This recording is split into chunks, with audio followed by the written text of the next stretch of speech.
हम्म, हम्म, नाही ठीक. आवाज येत नाही का?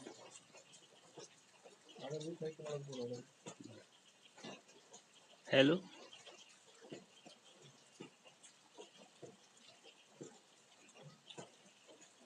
हॅलो, सुरू करू.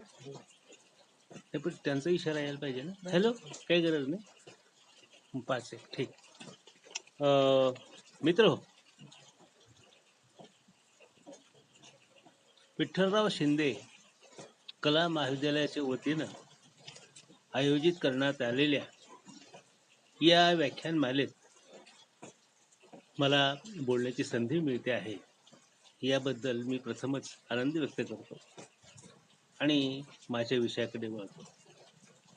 महात्मा फुले कार्य आणि कर्तृत्व असा विषय मला दिलेला आहे. या विषयावर बोलत असताना काही मुद्दे माझ्यासमोर आहेत. 19व्या शतकामध्ये प्रवाह विरुद्ध पोहणारा एक समाज क्रांतिकारक, विचारवंत आणि कृतिशील अशा प्रकारचा विचारवंत, असा विचारवंत नाही तर जो कृतिशील आहे, कृती करतो आहे समाज सुधारण्यासाठी, असा एक माणूस, थोर माणूस म्हणून मी महात्मा फुले यांच्याकडे पाहतो. हा एकमेव माणूस आहे की जो 19व्या शतकामध्ये संपूर्ण समाजाच्या सुधारणेचा, क्रांतीचा विचार करतो आहे. आपण अनेकदा ज्योतिबा ज्योतिबा म्हणतो, ते चुकीच आहे. ज्योतिबा नाही, ज्योतिराव. त्यांनी आपली सही कधी अनेकदा जी केलेली आहे ती ज्योतिराव गोविंदराव फुले अशी केलेली आहे.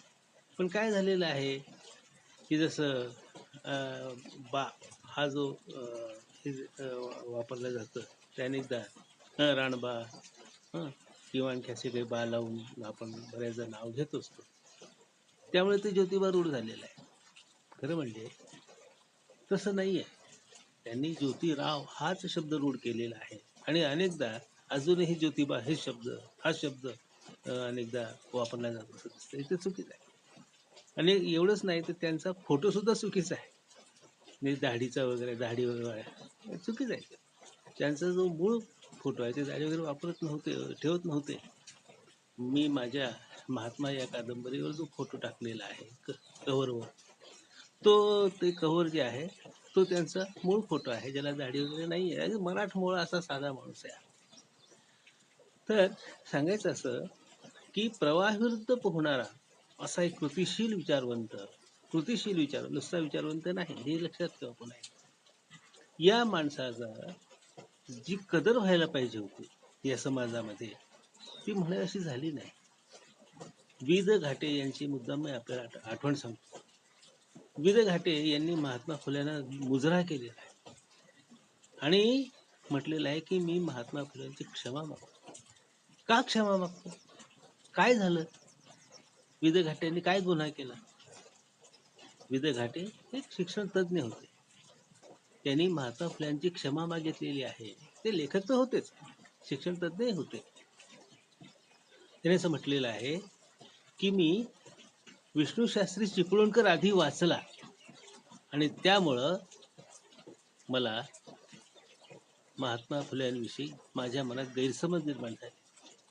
झालं असं की महात्मा फुले यांचा यथार्थ असा परिचय समाजाला करून दिला गेला नाही. उलट त्यांच्याविषयी विपर्यास कसा होईल, त्यांच्या विचारांचा विपर्यास कसा होईल, लोकांच्या मनामध्ये महात्मा फुले यांच्याविषयी चुकीचा ग्रह कसा निर्माण होईल, अशा प्रकारची मांडणी केवळ विष्णू शास्त्री चिपळूणकरांनी नाही, अनेकांनी केलेली आहे. नरफाटक सुद्धा त्यामध्ये सामील आहेत, अनेक लोक आहेत त्यात.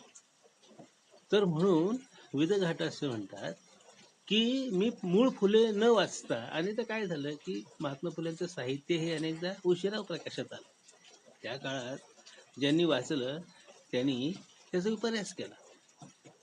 तर ते असं म्हणतायत की मी महात्मा फुले वाचण्याऐवजी विष्णू शास्त्री चिपळूणकर वाचला आणि विष्णू शास्त्री चिपळूणकरांनी फुल्यांविषयी जे लिहिलेलं आहे ते मी खरं समजलो आणि माझ्या मनात फुल्यांविषयी गैरसमज निर्माण झाला आणि म्हणून मी महात्मा फुलेची क्षमा मागतो. मी म्हणतो ही प्रातिनिधिक प्रतिक्रिया आहे हो. अनेकांचा हा अनुभव आहे, अनेक लोकांचा हा अनुभव आहे की फुल्यांविषयी चुकीचे ग्रह, चुकीचे अशा प्रकारच्या कल्पना समाजामध्ये आजही रूढ आहेत. फुले म्हणजे ब्राह्मण द्वेष्टा, फुले म्हणजे इंग्रज धार्जिणा, खरं म्हणजे पूर्णपणे चुकीचं आहे. तो ब्राह्मण द्वेष्टा नव्हता.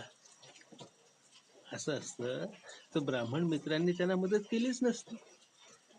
ते सनातन्यांचे वैरी होते, जुनाट विचारांचे वैरी होते आणि जे लोक जुनाट विचारांना धरून होते त्या लोकांचे ते वैरी होते. सद्वर्तनी क्रांतिकारक विचारांचा ब्राह्मण त्यांना जवळचा होता ना. त्यांचे मित्र माळी असण्यापेक्षा ब्राह्मण अधिक होते. किंबहुना ब्राह्मण मित्रांनी त्यांना मदत जास्त केलेली आहे शाळा सुरू करताना. यामध्ये सदाशिवराव गोवंडे आहेत, मोरोपंत वाळवेकर आहेत, तात्यासाहेब भिडे आहेत. पहिली शाळा बुधवार पेठेमध्ये जी सुरू झाली ती तात्यासाहेब भिड्यांच्या वाड्यामध्ये सुरू झालेली आहे आणि ती ब्राह्मण मुलींसाठी सुरू झालेली आहे. हे लक्षात घ्या. 1848 मध्ये पहिली शाळा. त्यासाठी जागा देणारा माणूस ब्राह्मण आहे ना. त्याचा फुले ब्राह्मण दृष्टी होते का? मुळीच नाही. ते सनातन्यांची दृष्टी आहे. सनातनी आणि ब्राह्मण वेगळा आहे. ध्यानात. ब्राह्मण जात म्हणून अशी काही वाईट नसते, कुठली जात वाईट नसते. त्या जातीमध्ये जर जुनाट विचारांचा माणूस असेल तर तो आपला शत्रू आहे. तो माणूस आपला शत्रू असू शकत नाही, त्याचे विचार आपले शत्रू आहेत, हे ध्यानात. तर विद घाटे यांच्याप्रमाणेच अनेक लोकांचा असा गैरसमज झालेला आहे की फुले हे ब्राह्मण दृष्टी होते, ते इंग्रज धार्जिणे होते, म्हणजे इंग्रजांना ते मित्र मानत होते. तसं नाहीच आहे. इंग्रजांविषयी सुद्धा, इंग्रजांवर त्यांनी सुद्धा एवढी टीका केलेली आहे की तेवढी कोणीच केलेली नाही. अत्यंत कडक शब्दामध्ये शेतकऱ्याचा असूड बघा ना, अत्यंत इशारा बघा, इशारा, शेतकऱ्याचा असूड, हे ग्रंथ जर पाहिले तर त्यांनी इंग्रजांवर किती कडक टीका केलेली आहे हे आपल्याला दिसतं. तर काय झालेलं आहे, सांगायचा मुद्दा असा, निष्कर्ष असा की त्यांच्याविषयी गैरसमज कसे निर्माण होतील अशा पद्धतीने त्यांचे विचार मांडले गेलेले आहेत, विपर्यास करून मांडले गेलेले आहेत, असं आपल्याला दिसतं. तर हा एक माणूस असा आहे की जो पहिला आधुनिक कवी आहे. आधुनिक जाणीवांचा उद्गाता म्हणजे महात्मा फुले आहे आणि सावित्रीबाई फुले, दोघं पती पत्नी हे आपल्या आधुनिक मराठी कवितेचे जनक आहेत. तर हे पहिले कवी आहेत, आधुनिक कवी आहेत, आधुनिक जाणीवा आपल्या कवितेतून मांडणारे कवी आहेत. सावित्रीबाई फुले ह्या सुद्धा त्यांच्या सोबत आहेत, त्याविषयी आपण थोडं नंतर बोलूच सविस्तर. हा पहिला माणूस आहे की ज्याने आधुनिक काळातलं नाटक लिहिलेलं आहे, तृतीय रत्न हे नाटक. हा पहिला माणूस आहे की जो खऱ्या अर्थानं निबंधकार आहे, ज्याने आधुनिक जाणीवांची मधून निबंध लिहिलेले आहेत. निबंधकार आहे, नाटककार आहे, कवी आहे, अनेक पैलू आहेत, अनेक पैलू आहेत. झालंय असं की 1818 मध्ये जेव्हा पेशवाई बुडाली त्यावेळी जर तुम्ही पाहिलं तर समाजामध्ये फक्त काही मोजके ब्राह्मण लोक शिकत होते, नाही असं नाही, पण ते काय शिकत होते तर पूजा अर्चा शिकत होते. त्यामध्ये बहुजनांना शिक्षणाचा पत्ताच नव्हता, मुलींचं तर शिक्षणच नव्हतं. मुली जर शिकल्या तर त्यांच्या नवऱ्यांच्या ताटात आळ्या पडतात. त्या मुली जी अक्षर शिकतात त्या अक्षरांच्या आळ्या होतात आणि त्यांच्या नवऱ्यांच्या ताटात पडतात. समाजात रोगराई येते, अशा प्रकारचे गैरसमज होते. हे स्त्री शिक्षणाविषयी अशा पद्धतीनं प्रचंड विरोध होता किंवा स्त्री शिक्षणाला काही म्हणजे जागाच नव्हती. अशा काळामध्ये स्वतः फुले शिकतायत, पेशवाई बुडालेली आहे, इंग्रजांनी शाळा सुरू केलेल्या आहेत. आता यात एक गंमत बघा, धाकजी दादाजी परभू, नाव पण लक्षात घ्या, धाकजी दादाजी परभू या माणसानं इंग्रजांना पत्र लिहिले की तुम्ही काय करताय, शाळा सुरू करताय. अरे शाळा सुरू करताय, त्यामध्ये बहुजनांच्या मुलांना प्रवेश देताय. हा काय प्रकार आहे? बहुजनांनी शिकायचं नसतं, त्यांना इथे शिक्षणाची परवानगी नाही. शिक्षणाची परवानगी फक्त ब्राह्मणांनाच आहे. आणि म्हणून तुम्ही शाळा बंद करा. जर शाळा सुरू ठेवायच्याच असतील फक्त आमच्यासाठी ठेवा, म्हणजे ब्राह्मणांसाठी ठेवा, आणि बहुजनांच्या मुलांना त्यातून काढून टाका. आणि गंमत अशी की इंग्रज सरकारनं फतवा काढला की शाळांमध्ये जिथे जिथे प्राथमिक शाळा आहे तिथे तिथं तिथं बहुजनांची मुलं घेतलेली असतील, म्हणजे ब्राह्मणेतर मुलं घेतली असतील, ते मुलांना काढून टाका. त्यावेळी महात्मा फुले सारखे लोक, आणखी त्यांचे जे मित्र होते, ते पुढे आले. त्यांनी सरकारला विनंती केली, बाबांनो असं करू नका, शिकू दे इतरांना सुद्धा. आणि मग हळूहळू तो जो फतवा होता तो मागे घेतला गेला असं दिसतं. आणि ह्या काळामध्ये फुलेंनी पाहिलं की त्या ज्या शाळा आहेत त्यातही मुलांनाच प्रवेश आहे, मुलींना कुठे प्रवेश आहे, पालक सुद्धा पाठवत नव्हते.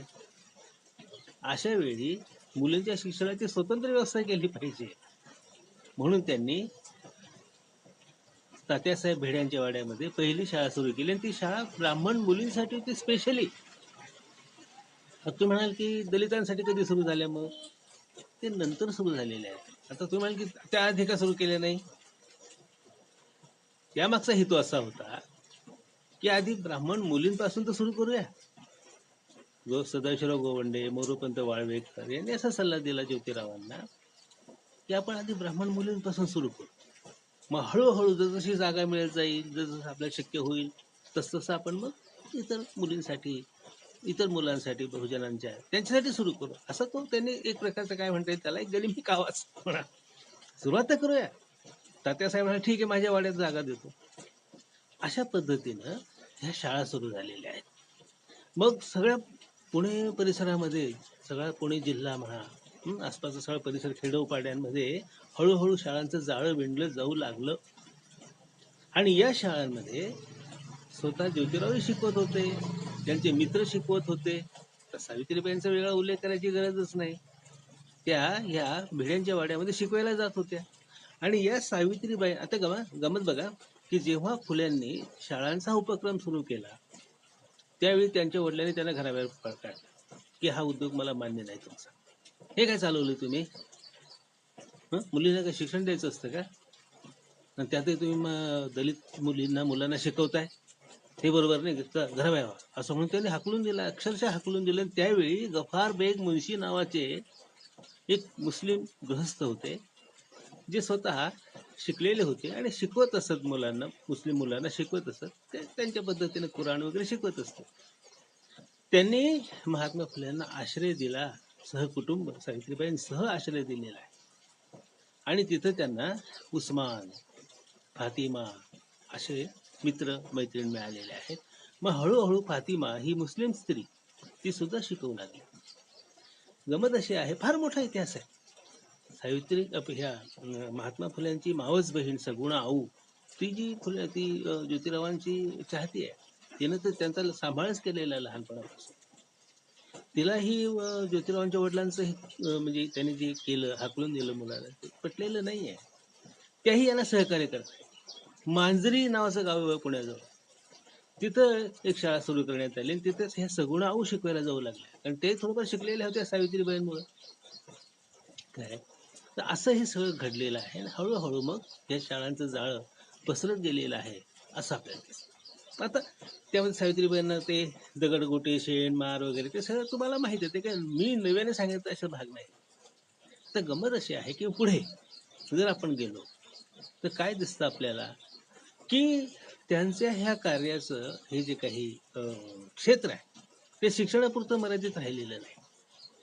पुढे त्याला विधवा पुनर्विवाहाचं एक, ज्याला असं म्हणता येईल की चळवळ सुरू त्यांनी केली. झालं असं की सदाशिवराव गोवंडे फुल्यांचे मित्र, त्यांच्या वाड्यामध्ये असं घडलं की एका विधवा ब्राह्मण स्त्रीनं आपलं मूल विहिरीत टाकून दिलं. आणि झालं असं की तिच्यावर पोलिसांनी गुन्हा दाखल केला, पुढे तिला शिक्षाही झाली. आणि हे सगळं पाहिल्यानंतर फुल्यांचं अत्यंत मन हेलावलं. आणि अशा अनेक घटना घडत होत्या. की ह्या स्त्रिया, विशेषतः ब्राह्मण स्त्रिया ज्या विधवा होत होत्या, त्यांना पुनर्विवाह नव्हताच ना. पुरुषांना पुनर्विवाहाची संधी होती, परवानगी होती. धर्मशास्त्र त्यांना अमान्य करत नव्हतं. पण स्त्रियांबाबत हा प्रॉब्लेम होता. इव्हन सती सुद्धा जात होत्या. सती घालवण्याची पद्धत इतकी भयानक होती की चितेवर तिच्या पतीला, त्या स्त्रीला बांधून ठेवलं जात असे, बांधून घातलं जात असे, आणि आजूबाजूनं चारी बाजूनं मोठमोठे बांबू घेऊन लोक उभे राहत असे. कारण जसं चटका लागेल तशी ती बाहेर पडेल ना, बाहेर पडण्याचा प्रयत्न करेल, आणि म्हणून तिने बाहेर पडू नये म्हणून ते बांबून तिला आत ढोसायचे, ढकलायचे आणि जिवंतच जाळायचे. अशा अनेक घटना घडत होत्या. त्या सुद्धा कानावर येत होत्या महात्मा फुल्यांच्या. नदीतच घडत होतं, नदी मुळामुठामध्येच हा प्रकार चाललेला होता. हे सगळं पाहून त्यांचं हृदय हललं आणि त्यांनी असा निर्णय घेतला की आपण ह्या बाल विधवांचं एक तर पुनर्विवाह करूया, नाहीच त्या मान्य झालं त्यांना तर त्यांची बाळं तरी, त्यांची मुलं तरी वाचवूया, म्हणून त्यांनी बाल हत्या प्रतिबंधक गृह स्थापन केलेलं आहे. आणि त्या बालहत्या प्रतिबंधक गृहामध्ये त्यांनी स्वतःच लिहून ठेवलेला थोडा इतिहास तो आहे उपलब्ध, की सुमारे 35 ब्राह्मण विधवा बाळंत झालेले आहेत, आणि ते सगळे कार्य त्यांनी स्वतःच्या बळावर केलेलं आहे. 35 ब्राह्मण विधवा, लक्षात घ्या. आणि त्या सगळ्या मुलांचा होईल तेवढा समाज. तुम्हाला की 35 मुलं गेली कुठं? तर झालं असं की त्या स्त्रिया ज्यांच्या पोटात बाळ असायची, मुलं असायची, अर्भक असायचं, ते अनेकदा गर्भपात व्हावा म्हणून काही विषारी औषध खायचे. त्यातून गर्भपात होऊन जायचा, आणि एवढं करून समजा ते मूल जन्माला आलं, जिवंत राहिलं, तर ते अल्पवयीन ठरायचं. वर्ष 6 महिन्यामध्ये ते मरून जायचं. आता महात्मा फुल्यांच्या वाड्यामध्ये जी 35 विधवा बाळंत झाल्या, त्या मुलांमध्ये सुद्धा हाच प्रकार घडला ना. अनेक मुलं अल्पवयीन ठरली. त्यातला जगला वाचला तो म्हणजे यशवंत. अजून दोघं तिघ मुलांची नावं सापडली मला. मी जेव्हा कादंबरी लिहित होतो तर शिवाजी वगैरे अशी काही नावं सापडली मला, पण ते अल्पवयीन ठरले.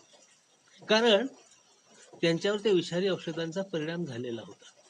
आणि यशवंत सुद्धा काही फार काळ जगलेला नाही. तो डॉक्टर झाला, फुलेने त्याला डॉक्टर केलं. ती एक विधवा जी होती काशीबाई म्हणून, हिचा तो मुलगा काय त्याला मुलासारखं सांभाळलं. आणि काशीबाई त्यांनी वचन दिलं की मी हा माझा मुलगाच असं समजा, मला स्वतःचं मूल नाही म्हणून मला काही त्याचं दुःख नाही, हा माझा मुलगा आहे, त्याला मी सांभाळतो, मुलगा म्हणूनच सांभाळतो. तसंच केलं त्याने. तो डॉक्टर झाला पुढे, पण दुर्दैवानं तो अल्पवयीन ठरला आणि निधन झालं. तर सांगायचा मुद्दा काय की हे त्यांच्या कार्याचं एक क्षेत्र फार महत्वाचं आहे, जे अजून खऱ्या अर्थाने ते फक्त शिक्षण कार्य आपल्या समोर आहे, त्याच्याविषयी खूप काही बोलता येऊ शकतं. त्यांच्यामुळं मुक्ता साळवेसारखी लेखिका तयार झाली. तिने लिहिलेला महारमाई यांच्या दुःखाविषयीचा निबंध जो त्या काळी ज्ञानोदयामध्ये छापून आला होता, जो आहे उपलब्ध आज, किती विचार तिने चांगले मांडलेले आहेत. की ती म्हणते की माझ्या महारमाग बंधूंनो, ज्ञानाचं औषध घ्या, शिका, म्हणजे तुमचा विकास होईल. बघ, तर अशा पद्धतीनं त्यांनी, आणि हे शिक्षक पण तयार केल्या. काही नावं सापडतात, गणू शिवजी मांग वगैरे असे काही नावं सापडतात की जे शिक्षक त्या महात्मा फुल्यांनी तयार केले आणि त्यांच्या शाळामध्ये ते शिकवत होते. म्हणजे ब्राह्मण शिक्षक तर होतेच, ज्यामध्ये थत्ते काय, अजून एक चिपळूणकर म्हणून अजून एक आहे, पण हे विष्णू शास्त्री नाही, ते वेगळेच चिपळूणकर आहेत. ते त्यांना मदत करताना दिसतात आपल्याला. तर अशा ब्राह्मण मित्रांनी मदत केलेली आहे. काही दलित लोकही त्यांनी तयार केलेले आहेत असं आपल्याला दिसतं. तर हे सगळं पाहिलं ना तर खरंच आश्चर्य वाटतं की एक माणूस एवढं मोठं कार्य करू शकतो. त्यांना साथ देणारी त्यांची बायको, पत्नी आहे सावित्रीबाई. खरंच भाग्यवान माणूस आहे की त्याच्या धोरणांना, त्याच्या विचारांना जिनं खऱ्या अर्थानं तनमनानं साथ दिलेली आहे. हे खरोखर फार दुर्मिळ आहे. फुले तर कवी होतेच, त्यांच्या कवितेविषयी आपण बोलूच. सावित्रीबाईंनी सुद्धा काव्य फुले, 52 कशी, सुबोध रत्नाकर अशा प्रकारचे कविता संग्रह लिहिलेले आहेत. ते फारसे प्रकाशात आलेच नाहीत. ते खरं म्हणजे प्रकाशात येण्याची गरज आहे. तर हे सगळं आपल्याला दिसून येतं त्यांच्या कार्याचा आणखी एक पैलू म्हणजे आपल्याला असं दिसतं की कामगारांचा प्रश्न त्यांनी हातात घेतला. काय व्हायचं, काही निमित्ताने त्यांचं मुंबईला जाण्याचं, त्या ठिकाणी लोखंडे, नारायणराव लोखंडे हे कामगारांचे पुढारी काम करायचे. काय झालं की कामगारांना अक्षरशः पिळून घेतलं जात होतं. म्हणजे प्रचंड राबणूक आणि सवलत नाही, सुटी नाही, त्या कामाच्या ठिकाणी सोयी सुविधा नाहीत, असा सगळा प्रकार होता. तर ह्या ठिकाणी फुल्यांनी नारायणराव लोखंडेंच्या मदतीनं कामगारांचे प्रश्न सोडवण्याचा प्रयत्न केलेला आहे असं आपल्याला दिसतं. त्यांना सुटी मिळवून दिलेली आहे. आणि ह्याच कामगारांनी पुढे महात्मा फुले यांना महात्मा ही पदवी देण्यासाठी पुढाकार घेतलेला आहे असं आपल्याला दिसतं. तो समारंभ पुण्याला नाही तर मुंबईला झालेला होता असं आपल्याला दिसतं. तर ती फार मग पुढची घटना आहे काय की जेव्हा इतरही अनेक कामं त्यांची सुरूच होती त्यावेळी मुंबईलाच असताना नारायणराव लोखंडेंच्या सहवासात असताना त्यांना देवदासीचा प्रश्न दिसला. झालं असं की अशी एक वरात चाललेली होती, हे निघालेले असताना रस्त्याने त्यांना एक वरात दिसली आणि ती वरात होती एका देवदासीची. मी तिचं लग्न होतं आणि त्या लग्नाच्या ठिकाणी असं दिसतं अल्प छोकरी होती. तर सहज आपण फुलांनी चौकशी केली की छोटीशी मुलगी तिचं काय लग्न, आणि तिचं लग्न होणार होतं एका श्रीमंताशी, एका पैसेवाल्याशी लग्न होणार होतं. आता हा काय प्रकार आहे, अति श्रीमंत माणूस, अति गरीब मुलगी. ते म्हणाले ते काय लग्न वगैरे खरं नसतं, नावालाच लग्न असतं काय, तिचा तो उपभोग घेतो आणि तिला सोडून येतो आणि नंतर ती वेश्याच होते, असं सगळं प्रकार. महात्मा फुल्यांनी तांग्याने ते निघालेले होते, तांगा थांबवला आणि चला म्हणले अशा आताच्या असता पोलीस स्टेशनला गेले. तिथे पोलीस जागेवर नव्हते नेहमीप्रमाणे. तर ते पोलीस कमिशनरला त्याने शोधून काढलं आणि त्याच्या कानावर हा प्रकार घातला की बघा म्हणले काय चाललंय. ते म्हणले हे नेहमीच आहे, आम्हाला हे माहिती आहे म्हणले. अहो म्हणले हे बंद पाडा ना, तुम्ही काय पोलीस असून तुम्ही काय करता. नाही म्हणले बघा राणीचा जाहीरनामा आहे ना, तुमच्या लोकांच्या धार्मिक याच्यामध्ये आम्ही हस्तक्षेप करणार नाही. हे धर्म वगैरे काही नाही म्हणले, ही वाईट प्रथा आहे, बंद करा. मग ते लग्न त्यांनी थांबवलं. बघा उल्लेख आहे असं मिळतो. त्याने लग्न थांबवलं आणि नंतर मग ते पुण्याला निघून आले.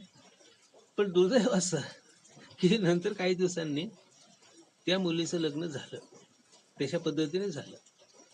तर हे पुण्याला आणि ती घटना घडली मुंबईला. म्हणजे अशा एक सांगायचा मुद्दा आहे की त्यांनी हा प्रयत्न केला, नंतर त्याला पुढे चालना मिळालेली आहे, ते आपल्याला दिसतं. तर आज ही प्रथा बरंच ही त्या मनाने बरीच नामशेष झाल्यासारखीच आहे. क्वचित कुठे घडत असेल तर आपल्याला माहितीही नसतं. तर सांगायचा मुद्दा काय की ह्या देवदासींचा प्रश्न त्यांनी ज्याला असं म्हणता येईल की मांडण्याचा प्रयत्न केलेला आहे. म्हणजे किती बघा ना, स्त्री शिक्षण असेल, विधवांचा पुनर्विवाहाचा प्रश्न असेल, बालहत्या प्रतिबंधक गृहाचा प्रश्न असेल, कामगारांचा प्रश्न असेल, जिथे ज्याला आता शेतकऱ्यांचं बघा, शेतकऱ्याचा असोड हा ग्रंथ त्यांनी लिहिलेला आहे असं आपल्याला दिसतं. आणि त्या शेतकऱ्याच्या असोडमध्ये त्यांनी शेतकऱ्यांचा जो मुद्दा मांडलेला आहे तो फार महत्वाचं आहे की त्यापूर्वी एकाही माणसानं शेतकऱ्यांचे प्रश्न कधी मांडलेले आहेत असं आपल्याला दिसत नाही.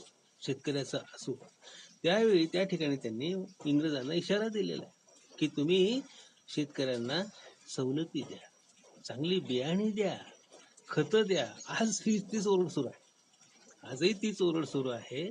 पण किती त्याला यश येतं आपण पाहतो. मग नकली बियाणं दिलं, खतांची किमती वाढणं, त्या काळात ते नाला बंडिंग, शेतीचं बंडिंग हे त्यांनी त्या काळामध्ये सांगितलं होतं की तुम्ही अशा पद्धतीने बांधबंदिस्ती केली पाहिजे की ज्यावेळी पाणी अडवलं जाईल, पाणी अडवा पाणी जिरवा. त्या काळात फुले सांगत होते. शेतकऱ्यांचा प्रश्न त्यांनी मांडला.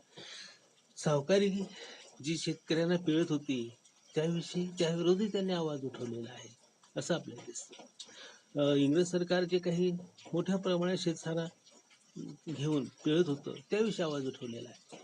असे कितीतरी प्रश्न आहेत, असे कितीतरी मुद्दे आहेत की जे आपल्या समोर आलेले नाहीत किंवा जे आले ते चुकीच्या पद्धतीने आले.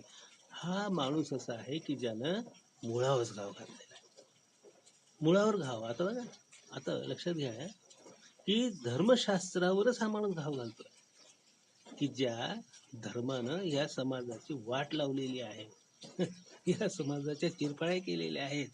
तो धर्म कोणता? तर म्हणे हिंदू धर्म. काय त्याला एक ग्रंथ नाही, एक दिशा नाही, सगळा 33 कोटी देवांचा बाजार बुणगे सगळे कुठून आणले हे बघा ना. आता बघा, आता एक लक्षात घेण्यासारखं आहे की फुले काही एकटे नाही आहेत. मध्ययुगामध्ये चारवाक होऊन गेला, बृहस्पती होऊन गेला. त्याने असं म्हटलेलं होतं, त्रयो वेदस्य कर्तारो भंड धूर्त निशाचर. वेद जे हिंदू धर्माचं अगदी धर्मग्रंथ मानले जातात, ते कोणी केलेत म्हणे?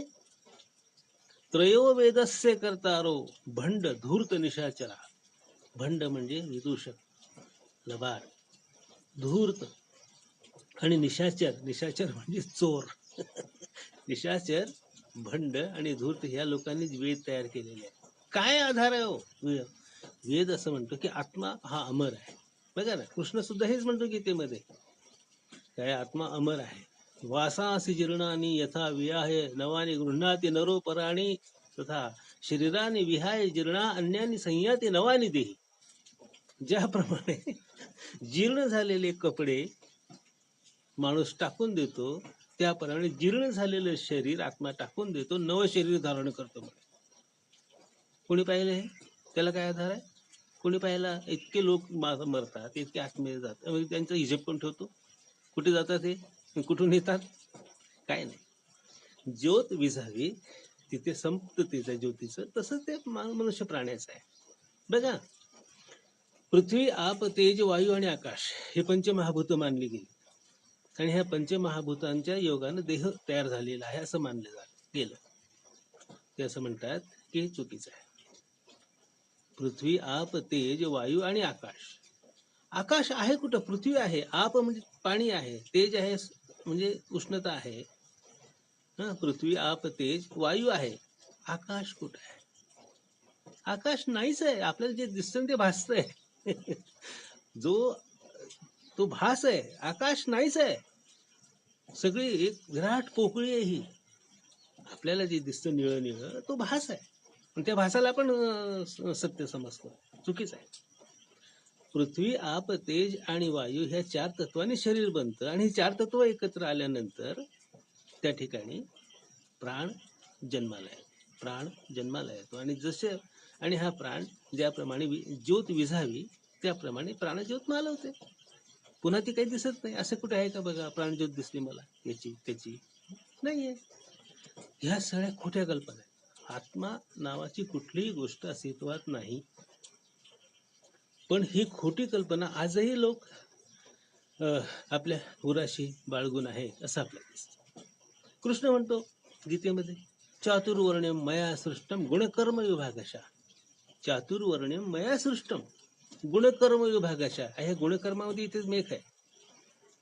काही लोक असं म्हणतात की जर एखादा माणूस दलित असेल, दलित जाती जन्माला आलेला असेल आणि तो जर विद्वान झाला, तो आंबेडकरांसारखे आणखी अनेक असे लोक आहेत की जे विद्वान झाले, ते म्हणतात की तो ब्राह्मण होत नाही, तो दलितच राहतो, कारण तो दलित आहे, ब्राह्मण होत नाही तो. काही लोक चुकीचा अर्थ असाही लावतात की जो माणूस शिकला सवरला तो ब्राह्मण झाला, मग तो कोणत्याही जातीचा असो. तसं नाही, इतकं सोपं नाही ते, इतकं सोपं नाही. बघा, हे गुणांशी जोडलेलं आहे. गुण गुण गुण म्हणजे कोणते? सत्व, रज आणि तम, हे 3 गुण आहेत, अशी ती कल्पना आहे. सत्व, आता कसं आहे बघा, ब्राह्मण हा सत्वगुणीच असतो अशी त्यांची धारणा आहे.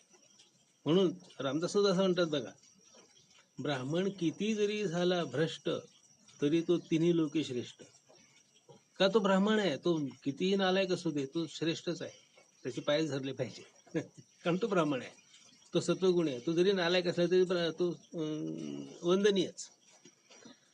काय नंतर वर्णामध्ये कोण आला? तर क्षत्रिय. क्षत्रिय हा सत्व मिश्रित रजोगुणी आहे, त्याच्यामध्ये पूर्णपणे सत्व नाही आहे, तो रजोगुणी आहे.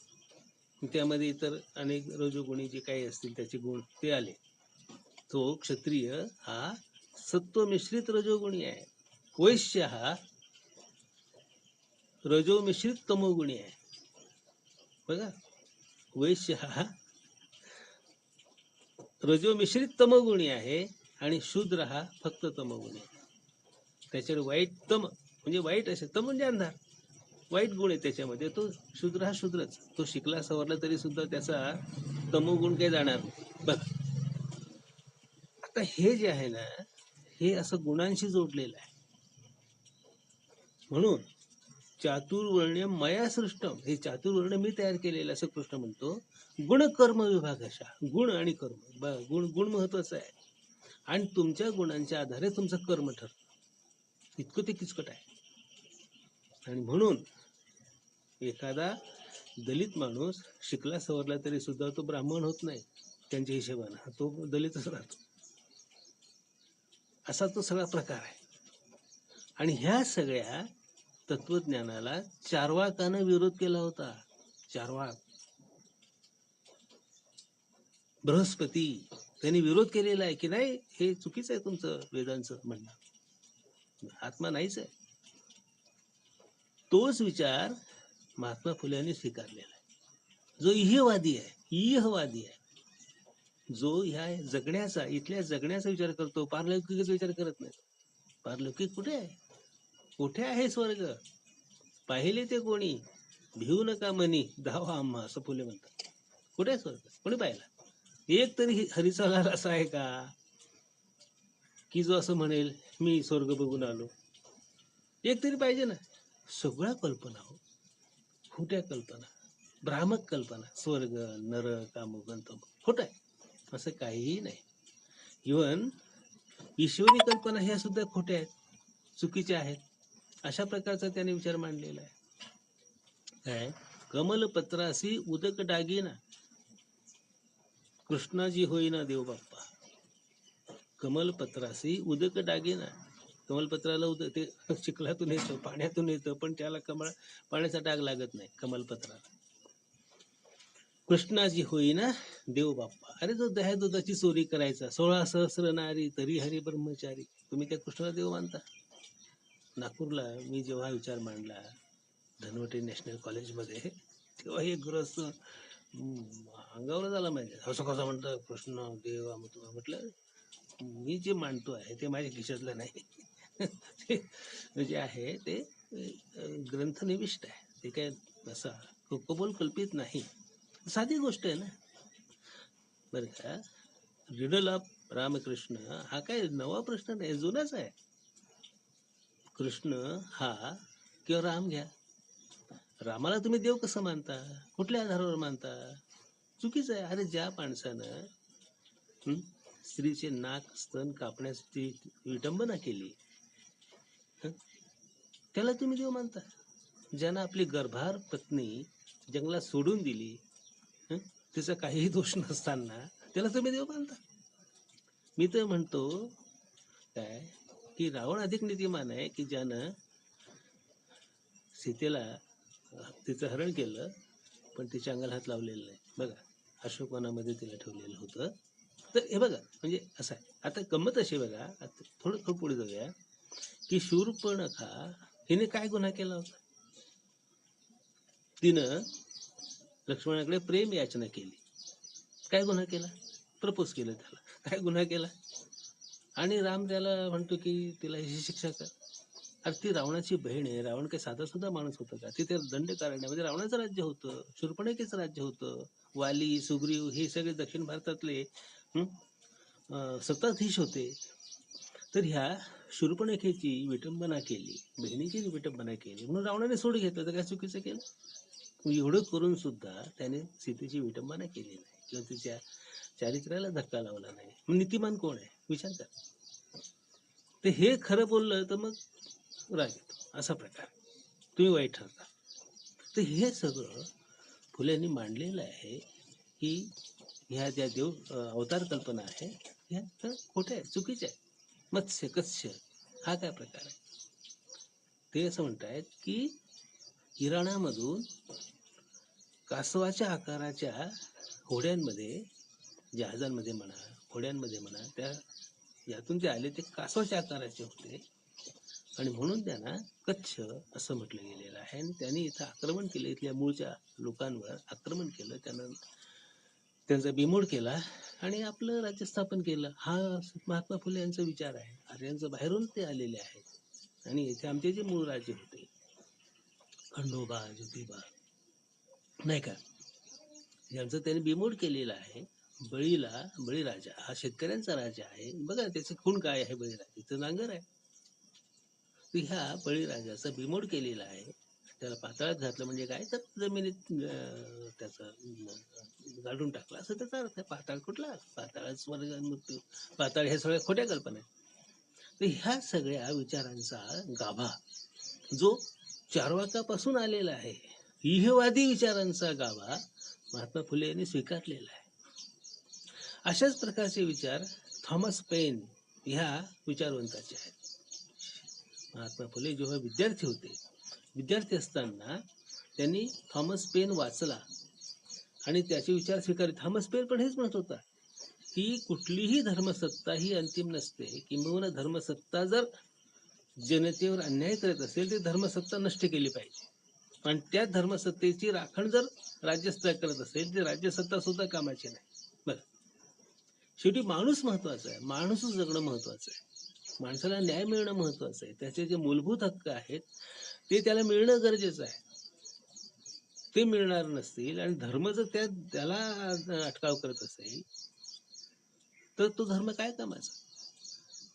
धर्मामुळे जर शिक्षण मिळत नसेल, बघा अशा प्रकारचे नियम केले गेले, अशा प्रकारचे कायदे केले गेले की शूद्रांनी शिकायचं नाही. त्यांचं काय काम, तर फक्त इतर वर्णीयांची सेवा, झाडझूड, साफसफाई करायची, बस, बाकी काय नाही. असं कसं काय, असा धर्म कसा असू शकेल. आणि या सगळ्या धर्म कल्पना, हा सगळा जो काही धर्मविचार तुम्ही सांगताय तो संस्कृत मध्ये लिहून ठेवलेला आहे. संस्कृत मध्येच कशाला, कोणाला कळते ती भाषा, किती लोकांना समजते ती भाषा. जनसामान्याने समजेल अशा भाषेत लिहा ना. जी भाषा कळतच नाही कोणाला, मुठभर लोकांना समजते, त्यांनाही किती समजते हा प्रश्नच आहे. त्या भाषेमध्ये हे लिहून ठेवलेलं आहे. मुद्दाम लिहून ठेवलेला आहे की ज्यामुळे इतरांना त्याचा ते काही कळू नये. आणि वरून विद्याबंदी, आणि ह्या विद्याबंदीमध्ये सगळं अनर्थ आहे. त्या अनर्थाचं मूळ विद्याबंदीमध्ये आहे, हे त्यांनी ओळखलेलं आहे असं आपल्याला दिसतं. आणि म्हणून त्यांनी ज्ञानाचा प्रसार याला महत्व दिलेलं आहे असं आपल्याला दिसतं. आता थोडंसं आणखी पुढे जर आपण गेलो, एक मुद्दा जाता जाता मांडतो मुद्दा, आणि मग पुढच्या मुद्द्याकडे जाऊ. तो जो महत्वाचा आहे मुद्दा तो की जेव्हा महात्मा फुले यांना जेव्हा अगदी आर्थिक अडचण आली, वृद्धत्व आलं आणि त्या अक्षरशः म्हणजे अंथरुणाला खेळले, त्यावेळी मामा परमानंद या नावाचे त्या काळी फार मोठे विचारवंत होऊन गेले. त्या काळातले ते पत्रकार होते, संपादक होते. इंडियन स्पेक्टेटर या नावाचं एक पत्र ते चालवायचे. त्यांनी महाराजा सयाजीराव गायकवाड यांना पत्र लिहिलं होतं. आणि त्या पत्रामध्ये असं लिहिलेलं आहे त्यांनी की माझ्या आजारपणाच्या काळामध्ये तुम्ही मला काही आर्थिक मदत देऊ केली होती, ते काही फारसं मला आवश्यक वाटत नाही. म्हणजे देऊ केल्याबद्दल आभारीच आहे, पण माझ्यापेक्षा ज्यांना अधिक गरज आहे त्यांना तुम्ही मदत करा. ते कोण, तर ते महात्मा फुले आणि सावित्रीबाई फुले, त्यांना तुम्ही मदत करा. त्याने असं लिहिलेलं आहे बघा त्या पत्रामध्ये, फार छान इंग्रजीत आहे ते पत्र. ते पत्रामध्ये असं म्हटलंय त्यांनी की महात्मा फुले यांनी पुण्यासारख्या शहरामध्ये जे शिक्षण कार्य केलं ते कार्य कसं होतं बघा. फार सुंदर विचार आहे की सिंहाच्या गुहेत शिरून त्याची आळ उपटण्यासारखं. बघा, तिथे ब्राह्मणी वर्चस्व होतं, तिथे सनातनी विचारांचा पगडा होता. अशा शहरामध्ये त्यांनी बहुजन मुलांना शिकवण्याचं धाडस केलेलं आहे. आपल्याला ते पाहिजे मारेकरी घातला गेला वगैरे सगळं, तो मुद्दा घेता येईल. तर हे कार्य कसं होतं बघा की सिंहाच्या गुहेत शिरून त्याची आळ उपटण्यासारखं होतं. आणि पुढे त्यांनी म्हटलेलं बघा, या संदर्भात महात्मा फुले यांच्यापेक्षा सुद्धा त्यांची पत्नी सावित्रीबाई ही अधिक आर्थिक मदतीला पात्र आहे. बघा, खरंच आहे. कारण शेणमाल सहन केला सावित्रीबाईंनी. मग तुम्ही कसं फुल्याचं महत्व कमी करतोय, कमी करत नाहीये, पण त्याने जे धाडस दाखवलं ते महत्वाचं आहे ना, की त्या सोबत एक साडी जास्तीच्या घेऊन जायच्या शाळेमध्ये, कोपऱ्यातून बदलायच्या त्याबाबत. म्हणून मामा परमानंद असं म्हणतात की आर्थिक मदत देण्याबाबत फुले तर पात्र आहेतच, पण त्यांच्यापेक्षा सुद्धा त्यांची पत्नी अधिक पात्र आहे, असं ते सयाजीराव गायकवाडांना मामा परमानंद लिहितायत. ध्यानात घ्या, असं फुले लिहित नाहीये. फुलेंनी कुठे कोणाकडे हात पसरले नाही, कधीच पसरले नाही. स्वतः ते कॉन्ट्रॅक्टर होते. त्यांनी कॉन्ट्रॅक्टच्या बिझनेस मधूनच काही पैसा मिळवलेला होता. तो त्याने जनसेवेसाठी खर्च केला, मुलांच्या वसतिगृहासाठी खर्च केला, कोणाला हात पसरला नाही. मी स्वतः सगळा पैसा खर्च केला. आपला कात्रजचा जो बोगदा आहे, त्या बोगद्याला दगड पुरवायचं कंत्राट महात्मा फुल्यांचं होतं. ते कंत्राटदार होते. ते बांधकाम साहित्य विक्री करायचे. म्हणजे अशा पद्धतीचे त्यांचे व्यवसाय होते. त्यातून ते पैसा मिळवायचे, कोणाकडे हात पसरायचे नाही ते, की चला वर्गणी गोळा करू वगैरे, हा प्रकार नव्हता. आणि शाळेसाठी काही लोकांनी देणग्या दिल्या होत्या, त्याचा हिशेब त्यांनी लिहून ठेवला. पैन पैचा हिशेब, आणि त्या काळात आणे होते, पैन पैचा हिशेब त्यांनी लिहून ठेवलेला आहे, जो आपल्याला उपलब्ध आहे आज. आणि त्या देणग्यांमधून त्यांनी स्वतःसाठी काही खर्च कधीच केला नाही. तर मुद्दा काय, एवढी अशी ही निस्पृह माणसं आपल्याला दिसून येतात. त्यांच्या साहित्याविषयी मी काय बोलायचं, ते आपल्या समोर आहे. म्हणजे ब्राह्मणांचे कसब असेल, शेतकऱ्याचा सूड असेल, शिवाजी महाराजांचा पोवाडा त्यांनी जो लिहिलेला आहे, त्यात सुद्धा हा विचार मांडलेला आहे बरं का, की हे आर्य बाहेरून कसे आले, त्यात सुद्धा हा विचार आलेला आहे. आणि इथल्या लोकांना त्यांनी आपलं दास कसं केलं, गुलाम कसं बनवलं. ज्योतिबा, खंडोबा हे इथले मूळचे राजे, बळी हा इथला राजा, यांना त्यांनी कसं निस्तनाभूत केलं, हे सगळं शिवाजी महाराजांच्या पोवाड्यामध्ये त्यांनी लिहून ठेवलेलं आहे. काय आता बघा, मी सुरुवातीला जे म्हणालो की फुले हे पहिले आधुनिक कवी आहेत. आता तुम्ही म्हणाल की मग केशवसुतांचं काय करायचं, केशवसुतांना आपण पहिले आधुनिक कवी म्हणतो. म्हणूनच काय झालेलं आहे, केशवसुतांचं महत्व अमान्य करतच नाही आपण. त्यांची कविता उत्तम आहेच, त्यातून आधुनिक विचारांचा पुरस्कार झालेला आहे, हे आपल्याला माहीतच आहे. ते काय आपल्याला नवीन आहे ह्याच्यातला भाग नाही. जुने जाऊ द्या मरणा लागुनी, जाळूनी किंवा पुरुणी टाका, खरत नाही का ठाई टाका. जुने जाऊ द्या मरणा लागुनी, किंवा एक तुतारी द्या मग जाळूनी फुंकीने. नव्या विचारांचा आग्रह, आधुनिक विचारांचा आग्रह, स्वातंत्र्य, समता, बंधुता, हे जे आधुनिक विचार आपण मानतो, हे आधुनिक विचार केशवसुतांनी त्यांच्या कवितेतून मांडलेले आहेतच, त्याविषयी वादच नाही. पण त्यांच्या आधी महात्मा फुले यांच्या कवितेमध्ये हे विचारांचा पुरस्कार आहे, हे आपण दुर्लक्षित काय करतो. झाले असं की फुल्यांनी लिहिलं, त्या काळात ते प्रकाशितही झालं नियतकालिकांमधून, परंतु समाजासमोर जेवढ्या प्रमाणात यायला पाहिजे होतं ते आलं नाही. एवढंच नाही, सावित्रीबाईंनी सुद्धा त्या काळात जे लिहिलं ते समाजापुढे जेवढ्या प्रमाणात यायला पाहिजे होतं ते आलं नाही. त्यांच्या कविता बघा, विद्याबंदी, हे कसं वाईट आहे. म्हणून शिकण्यासाठी उठा बंधूंनो, शिकण्यासाठी उठा, असं सावित्रीबाईंच्या कवितेमध्ये, शिकण्यासाठी उठा. तर कितीतरी असे विचार आहेत की ज्यांनी प्रागतिक विचार मांडलेले आहेत, फुलेंनी मांडलेले आहेत. आता जसा मी उल्लेख केला बघा, ग्रहा माझी ग्रह आकाशी राहिला, तुझ्या जीवनी आला येथे कसा. काय संबंध ग्रहांचा मानवी जीवनावर परिणाम होतो? याला शनी आहे, त्याला गुरु आहे, त्याला अमुक आहे, काय प्रकार आहे? थापाय सगळं पूर्णपणे लोकांना भोंदाडून खाण्याचा तो खोटा धंदा आहे. अरे काय संबंध त्या ग्रहांचा आणि मानवी जीवनाचा? ग्रह माझी ग्रह आकाशी राहिला, तुझ्या जीवनी आला येथे कसा. कोठे आहे स्वर्ग, पाहिले ते कोणी, भिवू नका म्हणी जावा आम्हा. कोणी पाहिलं? त्या ग्रहांचा काय संबंध मानवी जीवनाशी? काही नाही, सगळे थाप आहे.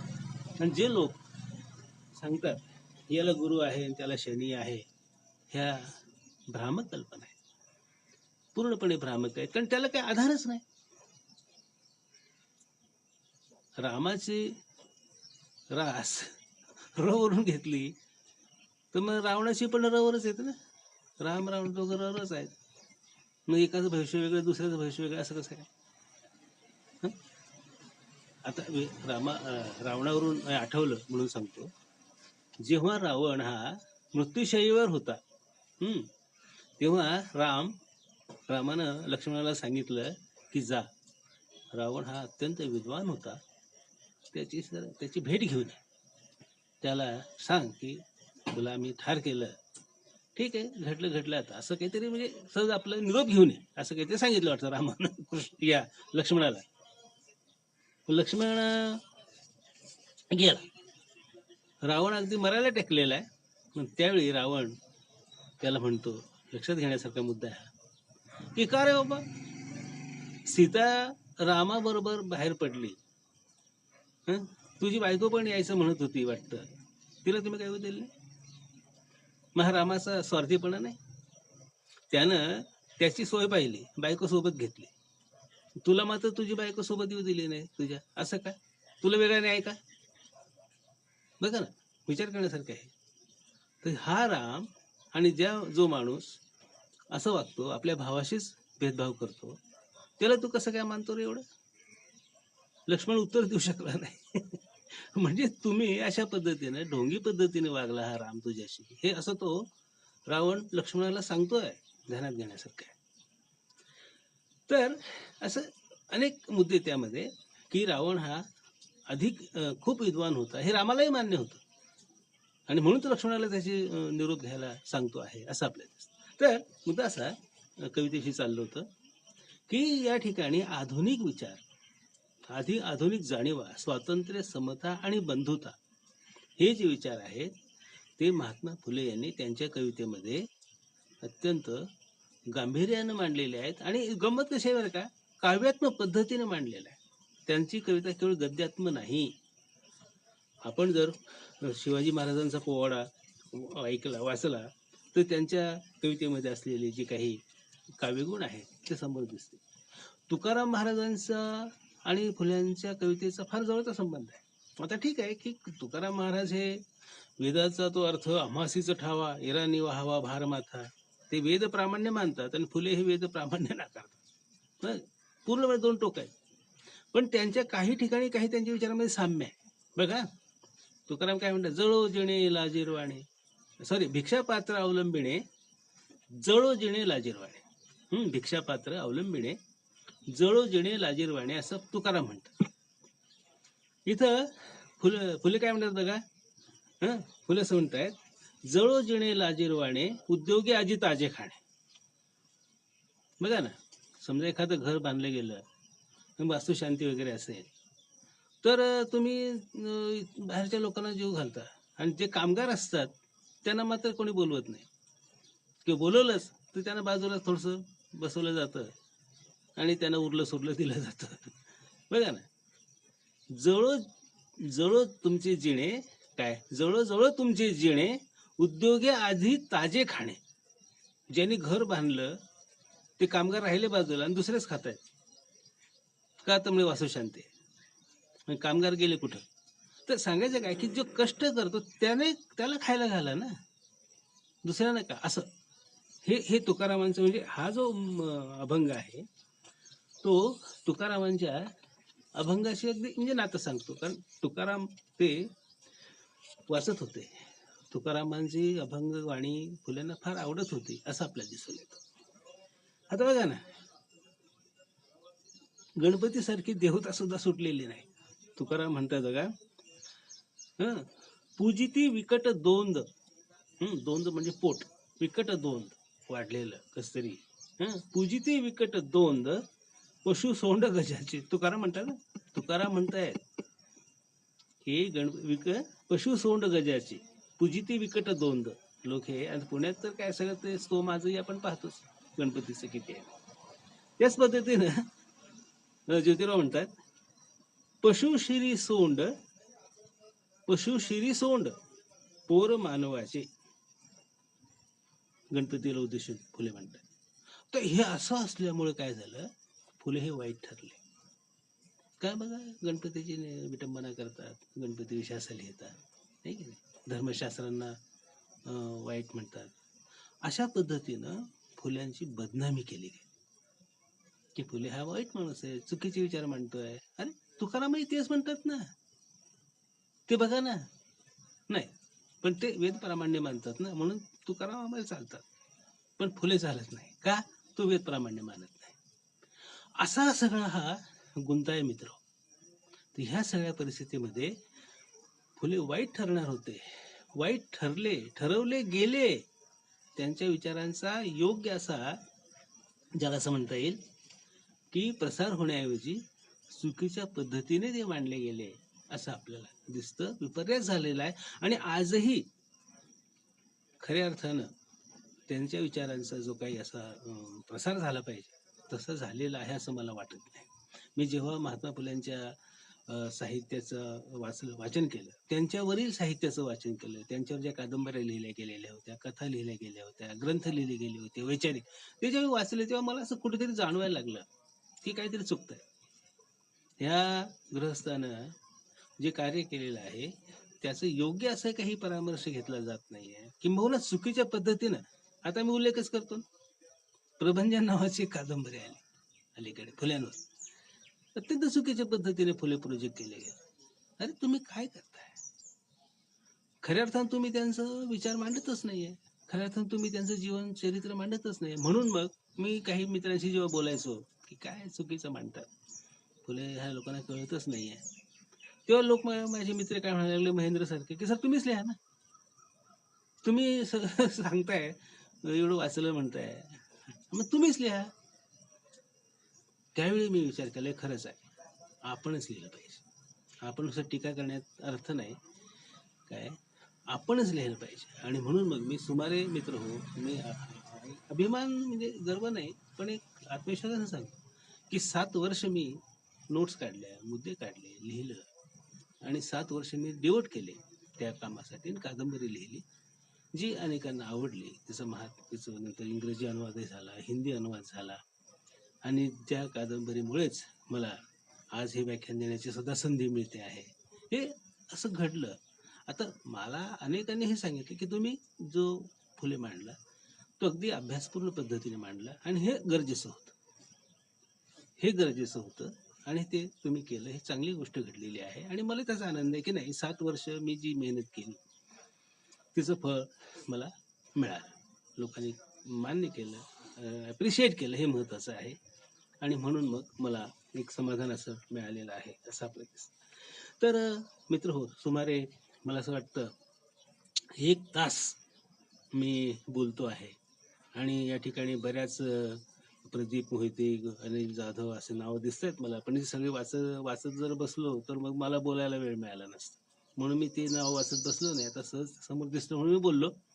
तर 1 तास तुम्ही ऐकून घेताय, एवढं कोणीही कोणाचं ऐकून घेत नाही. 5 मिनिट सुद्धा लोकांचं दुसऱ्याचं ऐकून घ्यायला वेळ नाही. बोलायला लागलं कोणी, झालं का तुझं असं म्हणून लोक त्याला वैतागतात किंवा थांबवतात. तुम्ही मला थांबवलं नाही, उलट लाईक बरेच देत राहिलेला आहात असं दिसतं. तुम्ही लोकांनी ऐकून घेतलं. अजून खूप काही बोलता येण्यासारखं आहे, परंतु मी आपल्या सर्वांचा निरोप घेतो, आणि मला बोलण्याची संधी दिली. सुमारे 1 तास मी बोललो, तुम्ही ऐकून घेतल्याबद्दल आभार मानतो. मला संधी मिळाली याबद्दलही आनंद व्यक्त करतो, आणि थांबतो. धन्यवाद. थँक्यू.